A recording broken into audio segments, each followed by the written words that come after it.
Alright, so I'm Nano, by the way, again, if you haven't watched the other part of the video. I'm going to get talking about this one here. I've just talked about the classic. The classic is, like, you know, prior to the release of this was the classic, and the classic I use it for absolutely everything.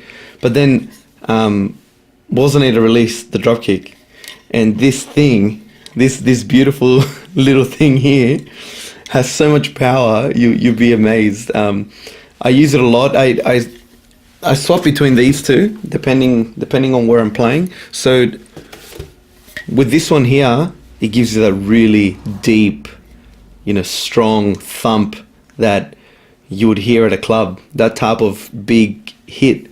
So and the sound that it produces, the output that it gives, it doesn't need any preamping or anything. It's just straight in there, and it's just power. The design itself is really, really aesthetically pleasing as well.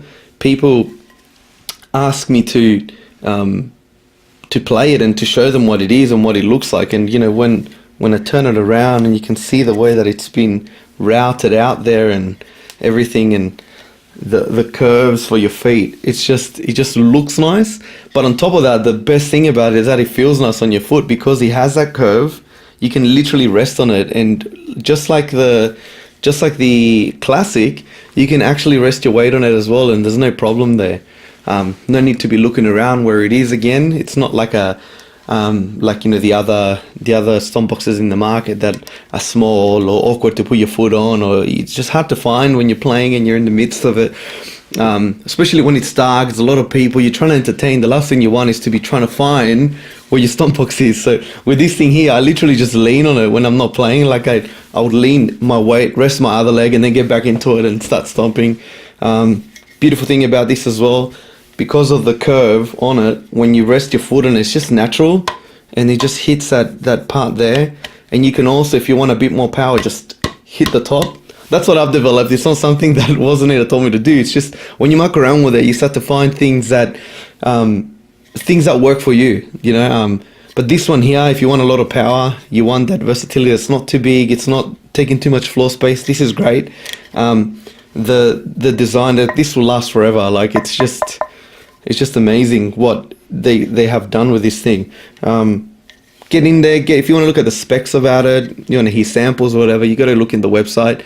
I'm not here to really talk about that. I'm here to talk about my experience with it. This is actually mine. This is the one that I use. I've performed over 100 gigs in the last 2 years, and there's not a show that I don't use this thing. This and the classic, and depending where I show up, like if it's sounding too dry, say for like an outdoor gig, I've done a fair few of those. You know, chuck a bit of reverb in there, and it just gives it that nice, big, beautiful sound. Obviously, depending on the style of music that you're playing. I'm a solo artist, so this thing here is literally my third instrument, if you count my voice as an instrument. So guitar, vocals, and this, go everywhere with it. And easy to pack in your bag, in whatever you're carrying. It's just something you can take with you and add a whole different, a whole new dimension to your playing. I'm a big advocate for that reason, and there's not one gig that someone does not come up to me and ask me what these are. So I tell them, go to wazinator.com.au, check it out, and get yourself one, because you won't regret it, believe me.